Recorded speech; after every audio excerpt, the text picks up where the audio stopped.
एक बार फिर स्वागत है दोस्तों आप सभी का अपने YouTube चैनल 1-to-1 क्लासेस में। आप हैं मेरे साथ यानी कि आपके अपने दोस्त नितेश बजाज के साथ। दोस्तों आज हम लोग करने वाले हैं बिजनेस स्टडीज क्लास 12 चैप्टर 1 हमारा ऑलरेडी चल रहा है।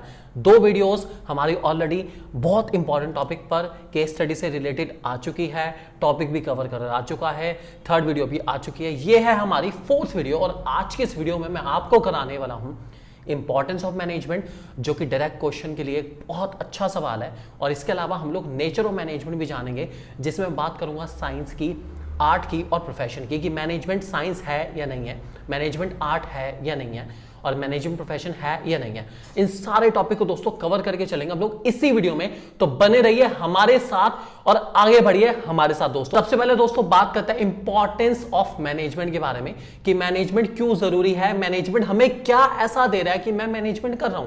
पहला पॉइंट आता है management help in achieving group goals. देखिए मैनेजमेंट आपके ग्रुप गोल्स को पाने में मदद करता है। भाई देखो मैनेजमेंट का मतलब ही यही है, क्योंकि मेरे पास इतने भांति भांति प्रकार के अलग अलग टाइप के लोग हैं, वो सबके सब मिल रहे हैं मेरी ऑर्गेनाइजेशन में, जुड़ रहे हैं मेरी ऑर्गेनाइजेशन में।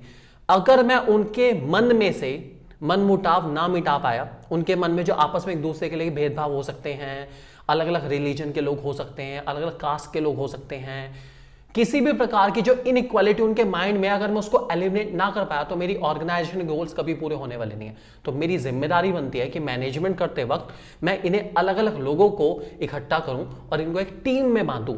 टीम का मतलब है टुगेदर एवरीवन अचीव्स मोर। एकता में बहुत शक्ति है भाई। जब सब लोग कलेक्टिव एफर्ट्स लगाएंगे, ग्रुप में काम करेंगे, तो ऑर्गेनाइजेशन के टारगेट को अचीव करने का मजा ही कुछ और है। ये 5 उंगलियां, 4 उंगली 1 अंगूठा है, मुझे पता है, ठीक है। इंडिविजुअली इनकी पावर कुछ भी ना हो, लेकिन जब ये 5 के 5 मिल जाते हैं ना, तो जो बलिदान, जो ताकत इनमें आती है, जो पावर इनमें आ जाती है 5 के मिलने के बाद, उस पावर का कोई तोड़ नहीं है दोस्तों। यही हमें दिखाना है कि सब अलग अलग मत चलो, इकट्ठे होके चलोगे तो ऑर्गेनाइजेशन के गोल सारे पूरे होंगे, और ऑर्गेनाइजेशन गोल्स के पूरे होते होते सबके इंडिविजुअल गोल अपने आप ही पूरे हो जाएंगे दोस्तों। ध्यान रखे चलेंगे। अगला पॉइंट आता है जिसका नाम है मैनेजमेंट इंक्रीजेस एफिशिएंसी। मैनेजमेंट का एक्चुअल में सबसे मेन मोटिव होता है एफिशिएंसी बढ़ाने पर। अब ये एफिशिएंसी बढ़ाने पर मैनेजमेंट इतना फोकस क्यों करके चलता है? भाई देखो सिंपल सी बात है, बड़ा लॉजिकल बात है। Efficiency means reduction of cost. Cost कम आएगी तो प्रॉफिट ज्यादा होगा, प्रॉफिट ज्यादा होगा तो हम लोग सर्वाइव भी कर पाएंगे, हम ग्रोथ भी कर पाएंगे, सब कुछ कर पाएंगे। क्योंकि भैया सीधी सी बात है, फर्म बातें चलाने से नहीं चलती, फर्म चलती है किससे? प्रॉफिट से। पैसा सबको चाहिए, प्रॉफिट सबको चाहिए। तो फर्म का मेन ऑब्जेक्टिव हमेशा एफिशिएंसी को बढ़ाना होता है, क्योंकि जब जब एफिशिएंसी बढ़ेगी तब तब कॉस्ट कम होगी, और जब जब कॉस्ट कम होगी तब तब प्रॉफिट बढ़ जाएगा। तो मैनेजमेंट की यह जिम्मेदारी बनती है कि वो ऑर्गेनाइजेशन की कॉस्ट को कम से कम करे, जो भी ऑपरेटिंग कॉस्ट है उसको रिड्यूस करे, ताकि हम लोग ज्यादा से ज्यादा प्रॉफिट कमा पाए। तो आपका मैनेजमेंट बहुत ज्यादा जरूरी है कॉस्ट कटिंग के लिए, कॉस्ट को कम करने के लिए मैनेजमेंट की बहुत ज्यादा नीड पड़ती है। इस बात को ध्यान रखे चलेंगे। That's why management helps in increasing the efficiency of an organisation. ध्यान रखेंगे दोस्तों। तीसरा पॉइंट हमारे पास आता है management creates dynamic organisation. Management actual में एक ऑर्गेनाइजेशन को समझाता है कि डायनामिक होने में बहुत फायदा है। जैसे जैसे आप अपने आप को वक्त के अकॉर्डिंग बदलते जाओगे, change and change for better. भाई चेंज तो प्रकृति का नियम है, बदलना सभी ने है। आप सही टाइम पर बदल गए तो आपको बेनिफिट मिलेगा। हमेशा फर्स्ट मूवर एडवांटेज लेके चलोगे तो आपका बेनिफिट है। कुछ नया करो, कुछ यूनिक करो, ताकि लोग आपको फॉलो करें। तो हमें डायनामिक होना है और हमें अपने आप को वक्त के साथ साथ चेंज करना है, ताकि हमारे चेंज को दुनिया फॉलो करे। तो वर्ल्ड फॉलो द चेंज। तो आप अगर वो खुद चेंज बन जाए तो आपकी वैल्यू कितनी ज्यादा बढ़ जाएगी। तो हमें यही करना है, हमें अपनी ऑर्गेनाइजेशन को बहुत ज्यादा डायनामिक बनाना है, जो वक्त के साथ साथ अपने अंदर बहुत सारे चेंजेस लेकर आएगी, और चेंजेस हमारे प्रोडक्ट की क्वालिटी में, हमारे प्रोडक्ट के इनोवेशन में दिखेंगे, और लोग हमारे प्रोडक्ट को सलाम करेंगे कि वाओ व्हाट अ प्रोडक्ट। तो हमें यही करना, तभी तो हमारा प्रॉफिट बढ़ेगा, ऐसे तो ना प्रॉफिट बढ़ जाएगा। अगला point management help in the achieving personal objective. Management आपके पर्सनल ऑब्जेक्टिव पूरे करा सकती है। अगर ऑर्गेनाइजेशनल ऑब्जेक्टिव पूरे हो जाएंगे तो पर्सनल अपने आप ही पूरे हो जाएंगे। पर्सनल में क्या चाहिए? अच्छी सैलरी। ऑर्गेनाइजेशन की तरक्की होगी, आपकी सैलरी बढ़ जाएगी। ऑर्गेनाइजेशन को फेम मिलेगा, तरक्की होगी, प्रॉफिट बढ़ेगा, आपको फेम मिलेगा। ऑब्वियस ही बात है। जब आप किसी ऑर्गेनाइजेशन में प्राउडली फील करेंगे कि यार wow I am always feel proud to be part of this organisation, तो ये आपका पर्सनल ऑब्जेक्टिव तो पूरा हो रहा है। और ये तभी होगा जब आपकी ऑर्गेनाइजेशन हाइट्स तक पहुंचेगी ना, तो आपको खुद ही फील होगा कि वाओ यार मैं बहुत ब्लेस्ड हूँ कि मैं इस ऑर्गेनाइजेशन का पार्ट हूँ। तो अपने आप ही पर्सनल ऑब्जेक्टिव पूरे तभी हो सकता है जब आपके ऑर्गेनाइजेशन ऑब्जेक्टिव पूरे होंगे। ध्यान रख के चलेंगे दोस्तों, आपके सारे पर्सनल ऑब्जेक्टिव पूरे हो सकते हैं अगर आप अपने बेस्ट से बेस्ट एफर्ट कर जाएं और ऑर्गेनाइजेशनल ऑब्जेक्टिव पूरे करा देते हैं, तो पर्सनल तो हम लोग कर देंगे पूरा, कोई टेंशन वाली बात नहीं है। और इसके अलावा management help in the development of society. देखिए सोसाइटी के लिए कुछ तो करना पड़ेगा भाई, सोसाइटी को एम्प्लॉयमेंट दूंगा, eco friendly method of production use करूंगा, पोल्यूशन बिल्कुल नहीं करूंगा, बैकवर्ड सेक्शन ऑफ सोसाइटी को सर्विसेज दूंगा, सही रेट पर सर्विस दूंगा, सस्ते से सस्ते रेट पर सर्विस दूंगा, बेस्ट से बेस्ट सर्विस दूंगा, सोसाइटी खुश, मैं भी खुश। तो मुझे सोसाइटी की हेल्प भी करनी है। सोसाइटी की हेल्प कैसे करनी है कैसे नहीं करनी है ये मुझे मैनेजमेंट ही बताने वाला है। मैनेजमेंट मुझे जागरूक करेगा कि बेटा सोसाइटी का ध्यान जरूर रखना, क्योंकि ये सोसाइटी है जिसकी वजह से आप आज टिके हुए हो, नहीं तो आपके अंदर कुछ खासियत नहीं है। आप सोसाइटी की वजह से ही एग्जिस्ट करते हो, सोसाइटी आपके फेवर में है तो आप एग्जिस्ट करते हो। सोसाइटी का साथ आपके हाथ से गया और आप खत्म। ध्यान रख के चलेंगे दोस्तों। इसी इंपॉर्टेंस को बहुत अच्छे से सिग्निफाई करने के लिए एक छोटी सी कोटेशन लिखी आ रही है आपके सामने, anything minus management is nothing. किसी भी ऑर्गेनाइजेशन से अगर मैं मैनेजमेंट हटा देता हूं तो कुछ नहीं बचने वाला भाई। मैनेजमेंट इतनी ज़्यादा इंपॉर्टेंट चीज़ है, इतनी ज़्यादा इंपॉर्टेंट चीज़ है कि अगर मैंने ऑर्गेनाइजेशन से मैनेजमेंट का हाथ खींच लिया तो ऑर्गेनाइजेशन में कुछ बचने वाला नहीं है बिल्कुल भी। इतना ज़्यादा ज़रूरी है हमारे लिए क्या, मैनेजमेंट दोस्तों। ध्यान रख के चलेंगे, भूलेंगे बिल्कुल नहीं। नेक्स्ट टॉपिक हमारा आता है जिसका नाम है nature of management. Nature of management दोस्तों मैं एक तरफ पर आर्ट को और एक तरफ पे मैनेजमेंट को, फिर एक तरफ पे साइंस को और फिर एक तरफ मैनेजमेंट को, और फिर एक तरफ पे प्रोफेशन को और फिर एक तरफ पे मैनेजमेंट को कंपेयर करूंगा। Basically I need to draw a contrast between them. मुझे इन दोनों को कंपेयर करना है और इनके बीच में कॉन्ट्रास्ट डेवलप करना है और बताना है कि क्या आर्ट के फीचर और क्या मैनेजमेंट के फीचर में कुछ सिमिलैरिटी है या फिर दोनों एक दूसरे से बिल्कुल अलग है, बिल्कुल ही डिफर करते हैं। तो मुझे यही बात को सिग्निफाई करना है इस टॉपिक के अंदर। तो आप हमेशा जब भी इस टॉपिक को तैयार करें, आप हमेशा इस ऑब्जेक्टिव के साथ करें कि आपको पहले आर्ट से रिलेटेड फीचर लिखना है, फिर मैनेजमेंट से रिलेटेड उसी चीज को एक्सप्लेन करना है और देखना है कि उनमें सेम या सिमिलैरिटी है या नहीं है, फिर उसका कंक्लूजन देना है। तो ये आप ध्यान रख के चलेंगे। ऐसे आप साइंस के साथ और ऐसे आप प्रोफेशन के साथ करके चलेंगे तो आपके आंसर की क्वालिटी होगी एकदम A1 और आपको नंबर मिलेंगे पूरे में से पूरे। पक्की बात है दोस्तों। शुरू करते हैं आर्ट के बारे में। तो आर्ट के बारे में जब भी मैं कंपेयर करूंगा मैनेजमेंट को तो मैं 3 पॉइंट का सहारा लूंगा, जिनमें मेरा सबसे पहला पॉइंट आ गया जिसका नाम है एक्जिस्टेंस ऑफ थ्योरेटिकल नॉलेज। ठीक है भाई, आर्ट में थ्योरेटिकल नॉलेज प्रेजेंट है। वैसे तो लोग कहते हैं आर्ट तो आर्टिस्टिक वैल्यू के ऊपर बेस है, आर्ट में थ्योरी का कहाँ। नहीं भाई, आर्ट में बहुत थ्योरी है, ऐसी बात नहीं है। आर्ट में थ्योरी है क्योंकि जब तक आप किसी चीज के बारे में पढ़ नहीं लेते, जान नहीं लेते, आप उसको इमेजिन नहीं कर सकते। मान लीजिए आपको एक डांस फॉर्म परफॉर्म करनी है, कोई भी डांस फॉर्म हो सकती है, वो जुम्बा हो सकता है या वो जैज हो सकता है, कोई भी ABCD जितनी सारी हैं, कथक हो सकता है, कोई भी हो सकता है। ठीक है, जब तक आपने उसके बारे में बहुत अच्छे से पढ़ा नहीं होगा तब तक आप उस डांस फॉर्म के एक्सपर्ट नहीं बन सकते। आपको छोटे से छोटा और बड़े से बड़ा रूल उस डांस फॉर्म का पता होना चाहिए।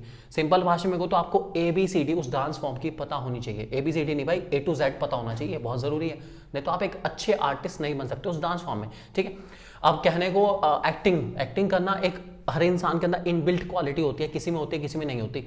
फिर भी बहुत अच्छे actor national school of drama NSD से पास आउट होते हैं। क्या करने गए हैं वहां पे? थियोरेटिकल नॉलेज ऑप्ट करने गए हैं और किसी थियोरेटिकल नॉलेज को ऑप्ट करके अपने कैरेक्टर में उतारने के लिए गए हैं। बहुत वैल्यूएबल चीजें हैं दोस्तों, ध्यान रख के चलना। तो no doubt theoretical knowledge present होती है आर्ट में, इस बात को आपको ध्यान रख के चलना है। ठीक है, इसका छोटा सा एग्जाम्पल लेता हूं। अगर मैं आपको कहूं कि आपको ABCDOR बनाना है, ABCDOR बनाना है। अब आप कहोगे ABCDOR, ये तो हमने वर्ड ही पहली बार सुना। तो देखो, अगर आपके पास थियोरेटिकल नॉलेज नहीं है इस चीज़ के बारे में तो आप नहीं बना सकते। लेकिन अगर मैं कहूँ आपको लोटस बनाना है, LOTUS, तो आपके माइंड में क्या, लोटस बनाना आसान है, बच्चों ने बहुत बनाए हैं, लोटस की फिगर माइंड में आनी शुरू आ गई। हाँ, ऐसा होता है lotus, pink, light pink colour की पत्तियाँ, नीचे ग्रीन कलर का बेस, लोटस माइंड में आ रहा है। तो थियोरेटिकल नॉलेज है भाई, तभी तो फिर आप बनाओगे, नहीं तो आप बना सकते नहीं हो। ऐसी मैनेजमेंट में बहुत सारी थियोरेटिकल नॉलेज है जो कि बहुत बड़े बड़े मैनेजमेंट थिंकर्स ने लिखी है। बहुत सारा लिटरेचर मैनेजमेंट के ऊपर है जो कि मार्केटिंग पर, फाइनेंस पर, ह्यूमन रिसोर्स पर के ऊपर बेस्ड है। आप उन्हें पढ़ते हो और आप मैनेजमेंट को अच्छे से अच्छा सीख सकते हो। तो पहला पॉइंट हमारा पूरी तरीके से सेटिस्फाई है, अनडाउटेडली ये पॉइंट हमारा सेटिस्फाई है दोस्तों। दूसरा पॉइंट आता है जिसका नाम है पर्सनलाइज एप्लीकेशन। देखो सबके सब आर्टिस्ट सेम आर्ट फॉर्म को सीखते हैं, हो सकता है सेम इंसान से ही सीख के चलें, लेकिन कोई उनमें से बहुत कामयाब है, कोई कामयाब नहीं है। ठीक है, मान लीजिए एक ही गुरु के 2 शिष्य हैं, ठीक है, एक ही टीचर के 2 स्टूडेंट हैं, टीचर ने दोनों को बराबरी से सेम आर्ट सिखाई है, उसके बावजूद भी दोनों की आर्ट को परफॉर्म करने का तरीका अलग अलग है। कोई बहुत कामयाब हो सकता है और हो सकता है कोई दूसरे वाला कामयाब ना हो। ये उनकी पर्सनलाइज एप्लीकेशन है। सेम थिंग्स को ऑप्ट करने के बाद भी आप कैसे उसको अप्लाई करते हो वो आपके ऊपर निर्भर करता है। जैसे आप अप्लाई करोगे वैसा आपका रिजल्ट आएगा, जितने अच्छे से अप्लाई करोगे उतना अच्छा आपको रिजल्ट मिल जाएगा। दोस्तों ध्यान के चलेंगे तो आपकी पर्सनलाइज एप्लीकेशन है। 2 डांसर कभी भी सेम डांस को परफॉर्म नहीं करते, या फिर जब भी वो उसको अपनी तरीके से करेंगे तो उसके अंदर कुछ ना कुछ वेरिएशन तो लेकर आएंगे ही आएंगे, डेफिनेटली लेकर आएंगे। ऐसी मैनेजमेंट, जितने भी मैनेजर्स हैं हमारे, सबने एमबीए कर रखी है, कोई बड़ी बात तो नहीं, एमबीए करना is not a big deal, लेकिन उनमें से कोई बहुत कामयाब है और कोई कामयाब नहीं है। डिपेंड करता है उनके अपने परसेप्शन पर, उनके अपना ही पर्सनलाइज एप्लीकेशन पे, किस तरीके से वो चीजों को अप्लाई करते हैं, किस तरीके से वो चीजों को देखते हैं और उसका सोल्यूशन निकालते हैं, वो उनके पर्सनलाइज एप्लीकेशन पे डिपेंड करता है। सेम चीज समझने के बाद भी किसी को बहुत अच्छे से समझ आता है और किसी को बिल्कुल अच्छे से समझ नहीं आता। ये पर्सनलाइज एप्लीकेशन पे डिपेंड करता था, करता है और करता रहेगा। तो ये फीचर नो डाउट हमारा मैनेजमेंट और आर्ट का प्रेजेंट है, दोनों में प्रेजेंट है दोस्तों, ध्यान रख के चलेंगे। और तीसरा आता है जिसका नाम है based on practice and creativity. भाई आर्ट हमारी प्रैक्टिस और क्रिएटिविटी के ऊपर बेस्ड है। आप जितनी प्रैक्टिस करते जाओगे करते जाओगे करते जाओगे करते जाओगे करते जाओगे उतना ज्यादा बेटर बनते जाओगे, और ऐसी जितनी क्रिएटिविटी के साथ करोगे उतना ज्यादा निखार आता जाएगा आता जाएगा आता जाएगा आता जाएगा आता जाएगा। ऐसी मैनेजमेंट का यार, मैनेजर तो आप बन गए, लेकिन टाइम के साथ साथ जो कॉन्फिडेंस आप बूस्ट करेंगे अपना, जो निखार आपके काम में आएगा, जो इंप्रूवमेंट आपकी वर्किंग एबिलिटी में आएगा, वो टाइम के साथ साथ आएगा। और आपको बार बार प्रैक्टिस करते रहनी है और हर बार क्रिएटिविटी के साथ करके देखो। कोई गलती होती है सुधारो उसको, और कोई अगर परफेक्शन तरीके से चल रहा है तो उसको आप एज इट इज इंप्लीमेंट करते चलो करते चलो करते चलो दोस्तों। तो ये सारे पॉइंट्स हमें बताते हैं कि मैनेजमेंट बिल्कुल आर्ट है, क्योंकि आर्ट के सारे पॉइंट हमारे मैनेजमेंट के साथ मिलते जुलते हैं, इसलिए मैनेजमेंट एक प्योर आर्ट है। ध्यान रख के चलेंगे दोस्तों। दोस्तों अब बात करते हैं हम लोग मैनेजमेंट एज साइंस के बारे में, और जानते हैं कि क्या मैनेजमेंट एक साइंस है या नहीं है। क्या मैनेजमेंट के फीचर और साइंस के फीचर एक दूसरे को कॉम्प्लीमेंट करके चलते हैं या फिर एक दूसरे के बिल्कुल अगेंस्ट चलते हैं। जानते हैं इस कंसेप्ट को दोस्तों। सबसे पहला पॉइंट इसमें हमारे पास आता है जिसका नाम है सिस्टमेटाइज्ड बॉडी ऑफ नॉलेज।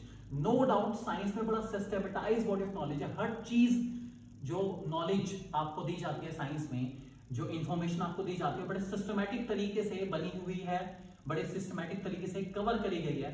हर चीज के अपने कुछ रूल्स हैं, अपने रेगुलेशन हैं, हर चीज के कुछ प्रोसीजर हैं जो कि आपको मान के चलने ही चाहिए साइंस में। ऐसे ही तो मैनेजमेंट में यार, मैनेजमेंट के भी अपने कुछ थ्योरीज हैं, अपने कुछ प्रिंसिपल हैं, अपने कुछ प्रोसीजर्स हैं जिनको आपको फॉलो करना पड़ता है। तो देखा जाए तो साइंस की अपनी थ्योरी है, मैनेजमेंट की अपनी थ्योरी है, और दोनों ही बड़े सिस्टमैटिक तरीके से चलते हैं। तो ये पॉइंट तो हमारा सेटिस्फाई हो रहा है यार। इसका मतलब साइंस हमारी सिस्टमेटाइज्ड बॉडी ऑफ नॉलेज है और मैनेजमेंट भी हमारी सिस्टमेटाइज्ड बॉडी ऑफ नॉलेज है। इसका मतलब ये वाला पॉइंट हमारा पूरी तरीके से सेटिस्फाई होता है। एक बार पढ़ लेते क्या लिखा गया। Science systematic body of knowledge है that explains some general truth और ऑपरेशन ऑफ जनरल लॉज। कुछ जनरल ट्रूथ को एक्सप्लेन करके चलते आपको पता है। Its principle are based on cause and effect relationship. Science के प्रिंसिपल कॉज और इफेक्ट रिलेशनशिप के ऊपर बेस हैं, जो बताते हैं कि हर चीज के पीछे कुछ रीजन होना चाहिए। जबकि मैनेजमेंट भी एक सिस्टमेटाइज्ड बॉडी ऑफ नॉलेज है, उसकी अपनी थ्योरी अपने प्रिंसिपल है, और मैनेजमेंट भी यही बताता है कि हर चीज के पीछे कुछ कॉजेज और उसके इफेक्ट हमें पता होने चाहिए। मैनेजमेंट की अपनी वोकैबुलरी थ्योरी है और साइंस की अपनी वोकैबुलरी थ्योरी है। ठीक है, पहला पॉइंट हमारा सेटिस्फाई हो रहा है यार। ये पॉइंट तो बड़ा सिंपल है। This point is completely satisfied. Second point दोस्तों हमारा था जिसका नाम है principle based on experimentation. Science के सारे प्रिंसिपल एक्सपेरिमेंटेशन के ऊपर बेस्ड, एक्सपेरिमेंट कर करके उनको प्रिंसिपल बनाया गया। अनडाउटेडली मैनेजमेंट के भी प्रिंसिपल एक्सपेरिमेंटेशन के ऊपर तो बेस्ड है, एक्सपेरिमेंट तो उनको करा गया है। लेकिन हाँ, मैनेजमेंट के प्रिंसिपल के अंदर एक सबसे बड़ी मुसीबत है कि रिजल्ट कभी सेम आ ही नहीं सकता, क्योंकि मैनेजमेंट के प्रिंसिपल डील करते हैं ह्यूमन के साथ, और human is the most dynamic factor. बार बार बदलता है, हर बार बदलता है, जितनी बार उसको समझाओ उसके बाद भी बदल ही जाता है। ह्यूमन कभी भी सेम रह नहीं सकता, ये बहुत बड़ी मुसीबत है।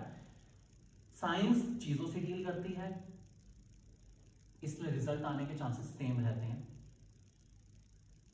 मैनेजमेंट ह्यूमन से डील करता है, इसलिए रिजल्ट वेरी कर सकता है, हर बार वेरी कर सकता है, क्योंकि ह्यूमन मोस्ट डायनेमिक फैक्टर था, फैक्टर है और फैक्टर रहेगा। तो यहां पर दोस्तों हमें पता चलता है कि साइंस के प्रिंसिपल नो डाउट एक्सपेरिमेंटेशन के ऊपर बेस्ड है, ऑब्जर्वेशन के ऊपर बेस्ड है। मैनेजमेंट के प्रिंसिपल भी एक्सपेरिमेंटेशन ऑब्जर्वेशन के ऊपर बेस्ड है, लेकिन साइंस के प्रिंसिपल का रिजल्ट हर बार सेम है, लेकिन मैनेजमेंट के प्रिंसिपल का रिजल्ट सेम नहीं हो सकता, नहीं हो सकता, नहीं हो सकता। तो ये वाला पॉइंट हमारा पार्शली सेटिस्फाइड है। एक्सपेरिमेंट तक तो चलो ठीक है भाई, साइंस में भी एक्सपेरिमेंट है, मैनेजमेंट में भी एक्सपेरिमेंट है, लेकिन रिजल्ट सेम नहीं होता मेरे भाई, रिजल्ट सेम नहीं होता, नहीं होता, नहीं होता। और मैनेजमेंट में रिजल्ट कभी सेम हो ही नहीं सकता प्रिंसिपल का, क्योंकि कभी इंसान आपकी बात मानता है और कभी इंसान आपकी बात नहीं मानता। तो ये एक प्रॉब्लम क्रिएट कर सकता है। तीसरा पॉइंट हमारे पास आता है जिसका नाम है यूनिवर्सल वैलिडिटी। साइंस के प्रिंसिपल यूनिवर्सली वैलिडेटेड हैं। आप कहीं भी जाओ, वर्ल्ड में किसी भी कॉर्नर में चले जाओ, आपको उनका जो रिजल्ट मिलेगा वो सेम मिलेगा। आप अगर जापान में जाके भी इस पेन को ऊपर से नीचे फेंकोगे, मतलब अगर इस पेन को छोड़ोगे तो फॉर श्योर ये नीचे ही आएगा, आप इसको रोक पाने वाले नहीं हो, ठीक है। आप इंडिया में करोगे, इस पेन को ऊपर से नीचे फेंकोगे तब भी ये नीचे ही आएगा, आप इसको रोक पाने वाले नहीं हो, ठीक है। मतलब कहीं पर भी जाओगे भाई ये सेम ही रहेगा, ठीक है। लेकिन मैनेजमेंट के प्रिंसिपल के साथ प्रॉब्लम क्या है कि मान लीजिए मैं इंडियन पीपल को पैसा दिखा के मोटिवेट कर सकता हूं, ऐसा जरूरी नहीं है कि अमेरिकन पीपल भी पैसा देके मोटिवेट हो सकता है उन्हें कुछ और रिक्वायरमेंट्स हो, तो रिक्वायरमेंट अलग अलग हो सकती हैं और अलग अलग लोगों की रिक्वायरमेंट अलग अलग ही होती है दोस्तों, ध्यान रखते चलेंगे। इसलिए साइंस के प्रिंसिपल की वैलिडिटी तो यूनिवर्सल है, हर जगह सेम है, जबकि मैनेजमेंट के प्रिंसिपल की वैलिडिटी यूनिवर्सल नहीं है, नहीं है, नहीं है। ये बात आपको दोस्तों ध्यान रखते चलिए, बहुत इंपॉर्टेंट पॉइंट है। ये पॉइंट हमारा बिल्कुल सेटिस्फाई नहीं होता। साइंस की वैलिडिटी यूनिवर्सल है, मैनेजमेंट की वैलिडिटी यूनिवर्सल नहीं है, नहीं है, नहीं है। ध्यान रखते चलिए दोस्तों, बहुत इंपॉर्टेंट पॉइंट है। इन तीनों पॉइंट्स को कंक्लूड करने के बाद मैं इस नजरिए को देखते हुए इस फैसले पर पहुंचा हूं दोस्तों कि जो मेरा मैनेजमेंट है वो इनएग्जैक्ट साइंस है, या फिर मैं कह सकता हूं कि वो सॉफ्ट साइंस है, पूरी तरीके से साइंस नहीं है, क्योंकि उसमें साइंस के कुछ पॉइंट तो सेटिस्फाई हो रहे हैं और कुछ पॉइंट सेटिस्फाई नहीं हो रहे हैं। फर्स्ट पॉइंट पूरा सेटिस्फाई हो रहा है, सेकंड वाला पॉइंट पार्शली सेटिस्फाई हो रहा है, हाफ सेटिस्फाई हो रहा है, और थर्ड वाला पॉइंट तो बिल्कुल सेटिस्फाई हो नहीं रहा। तो कह सकते हैं 1.5 सेटिस्फाइड है, 1.5 नॉट सेटिस्फाइड है, इसलिए 50-50 मामले पर अटक गया। इसलिए मैनेजमेंट को हम लोग इनएग्जैक्ट साइंस या सॉफ्ट साइंस के नाम से जानते हैं दोस्तों, ध्यान रखिए चलेंगे, बोलेंगे बिल्कुल नहीं। इसके अलावा एक बहुत अच्छा क्वेश्चन ये भी आ जाता है कभी कभी कि मैनेजमेंट आर्ट और साइंस दोनों कैसे हैं, तो इसमें आप आर्ट के तीनों फीचर लिखेंगे क्योंकि आर्ट के तो सारे फीचर सेटिस्फाइड होते हैं, और साइंस के आप फर्स्ट वाला पॉइंट पूरा और सेकंड वाला पॉइंट आप अधूरा लिखेंगे, ताकि आप क्या पूरा टॉपिक कवर हो जाए कि मैनेजमेंट साइंस थोड़ा थोड़ा है और आर्ट तो पूरा ही है दोस्तों। तो आपको 5 पॉइंट लिखने पड़ेंगे, ध्यान रखे चलेंगे। अगर कभी क्वेश्चन आ जाता है कि मैनेजमेंट आर्ट और साइंस कैसे है, तो आप 5 पॉइंट देंगे, जिसमें आर्ट के 3 पॉइंट और साइंस वाले के 2 पॉइंट आएंगे शुरू के, ध्यान रखे चलेंगे, बोलेंगे बिल्कुल नहीं, काफी इंपॉर्टेंट टॉपिक हो सकता है दोस्तों। नेक्स्ट, अब हम लोग बात करेंगे मैनेजमेंट एज अ प्रोफेशन की, कि क्या मैनेजमेंट एक प्रोफेशन है, हाँ या नहीं। तो इसके लिए मुझे प्रोफेशनल चीजों को कंपेयर करना है और मैनेजमेंट की चीजों को कंपेयर करना है, आपस में इन दोनों को देखना है, इन दोनों की तुलना करनी है, इन दोनों का कंपैरिजन करना है, और उसके बाद फैसला करना है कि क्या मैनेजमेंट एक प्रोफेशन है या नहीं है दोस्तों। तो सबसे पहला पॉइंट जिसके बेस पे मैं कंपेयर कर रहा हूं दोस्तों, उस पॉइंट का नाम है well defined body of knowledge. भाई well defined body of knowledge कहता है कि प्रोफेशन में बहुत सारी नॉलेज अवेलेबल है, बहुत सारी बुक्स अवेलेबल है। जैसे अगर आपको डॉक्टर बनना है तो आपको एमबीबीएस की स्टडी करनी पड़ेगी, आप कर लो, बहुत सारी बुक्स अवेलेबल है, पढ़ोगे डॉक्टर बन जाओगे। आपको लॉयर बनना है, लॉ से रिलेटेड बहुत सारी बुक्स अवेलेबल है, पढ़ो लॉयर बन जाओगे। ऐसी मैनेजर बनने के लिए आपको मैनेजमेंट से रिलेटेड बहुत सारी बुक्स अवेलेबल हैं, आप पढ़ोगे, उन्हें अपनी डेली लाइफ में अप्लाई करोगे।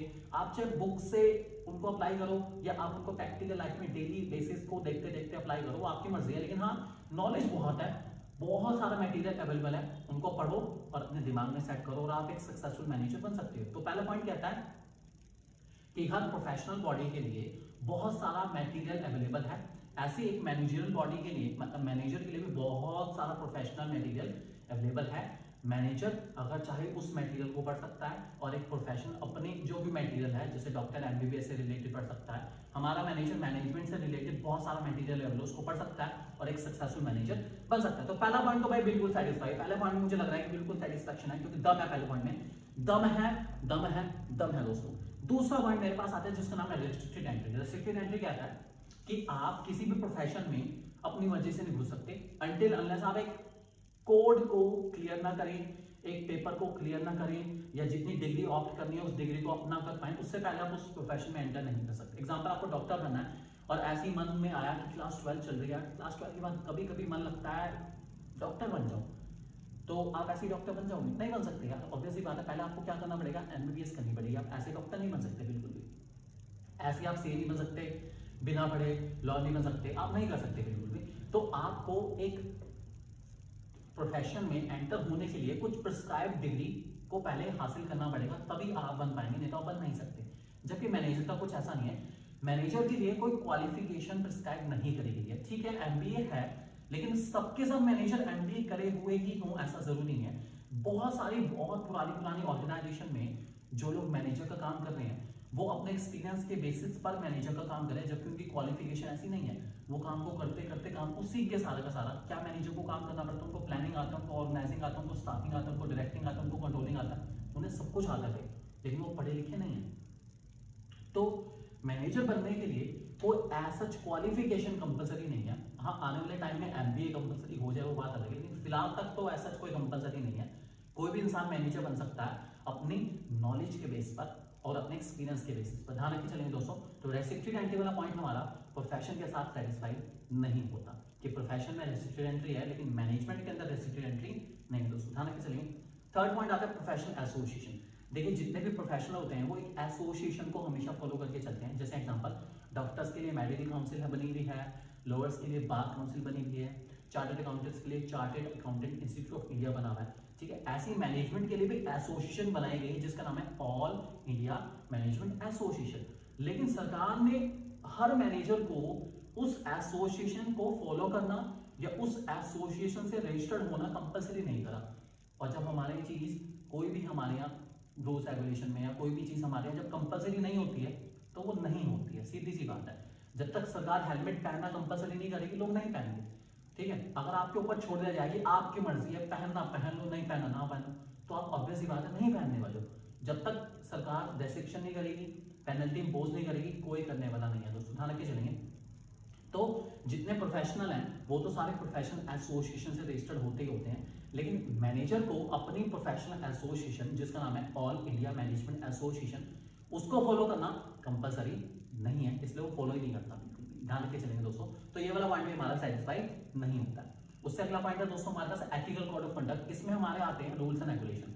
जब आप किसी प्रोफेशनल एसोसिएशन को फॉलो करते हो तो आपको उस प्रोफेशनल एसोसिएशन के रूल्स एंड रेगुलेशन को भी फॉलो करना पड़ता है। मैनेजर ने तो फॉलो ही नहीं करी, जब मैनेजर फॉलो ही नहीं करता तो वो रूल्स रेगुलेशन को भी फॉलो करने वाला नहीं है। तो ये पॉइंट भी हमारा सेटिस्फाई नहीं होता और नहीं होता दोस्तों। ध्यान रखिए चलेंगे। लास्ट पॉइंट दोस्तों हमारे पास आता है जिसका नाम है सर्विस मोटिव, कि जो भी एक प्रोफेशनल है वो अपने काम में बेस्ट से बेस्ट सर्विस देने की कोशिश करेगा। डॉक्टर है वो अपनी सर्विस देगा, लॉयर अपनी सर्विस देगा, सीए अपनी सर्विस देगा। ठीक है, और वो सर्विस देगा किसको? पीपल को। ठीक, लेकिन मैनेजर के लिए सर्विस टू पीपल नहीं है, मैनेजर के लिए service to the firm, service to the organisation which is hiring. तो मैनेजर उस ऑर्गेनाइजेशन को सर्विस देता है जिसने उसको हायर करा है। वो पब्लिक से डायरेक्ट डील नहीं करता बिल्कुल भी, वो उस ऑर्गेनाइजेशन के थ्रू ही डील करता है, डायरेक्टली डीलिंग करना उसको अलाउड नहीं है। ठीक, लेकिन हाँ, आज के टाइम में मैं कह सकता हूं कि हर मैनेजर की जिम्मेदारी है कि वो सोसाइटी के लिए कुछ ना कुछ करे और सोसाइटी को बेस्ट से बेस्ट सर्विस दे पाए, अच्छे से अच्छे प्रोडक्ट दे पाए, सही रेट पर दे पाए और सोशल रिस्पॉन्सिबिलिटी फॉलो कर पाए, एम्प्लॉयमेंट जनरेट कर पाए। ये सब भी जिम्मेदारी दी जाती है मैनेजर को। तो कहने की बात है जो लास्ट पॉइंट हमारा सर्विस मोटिव वाला वो पार्शली सेटिस्फाइड हो रहा है, अर्थात अभी फिलहाल तो थोड़ा, लेकिन हाँ हल्के हल्के मैनेजर सर्विस मोटिव को भी बहुत इंपॉर्टेंट कंसीडर करके चल रहे हैं और फ्यूचर में सर्विस मोटिव मैनेजर का मेन मोटिव रह सकता है दोस्तों। ध्यान रखिए चलेंगे।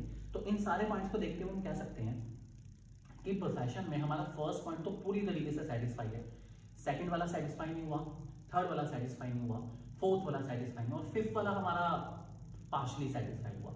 तो हम कह सकते हैं कि मैनेजमेंट हमारा प्रोफेशन नहीं है, या फिर मैं कह सकता हूं कि management is not a full fledge profession. Management हमारा फुल फ्लेज पूरी तरीके से प्रोफेशन नहीं है दोस्तों। ध्यान रखिए चलेंगे। बहुत इंपॉर्टेंट टॉपिक है दोस्तों ये आपके लिए, अगर आप इसको याद करके चलेंगे तो आपको मैक्सिमम बेनिफिट मिलेगा। और ज्यादातर ये वाला जो टॉपिक है हमारा वो डायरेक्ट क्वेश्चंस में ज्यादा आता है। तो इनमें से एक पार्ट, चाहे वो साइंस का हो, चाहे वो आर्ट का हो, चाहे वो प्रोफेशन का है, आपको आराम से पेपर में मिल जाएगा और आप बहुत आसानी से और बहुत अच्छे तरीके से इसका आंसर लिख सकते हैं। मुझे पूरा विश्वास है आपके ऊपर। नेक्स्ट वीडियो दोस्तों हम लोग लेकर आने वाले हैं आप लोगों के लिए इस टॉपिक पर, और इस टॉपिक को हम लोग केस स्टडी के साथ कवर करेंगे। बहुत इंपॉर्टेंट टॉपिक है, देखना ना भूलिए हमारी नेक्स्ट वीडियो।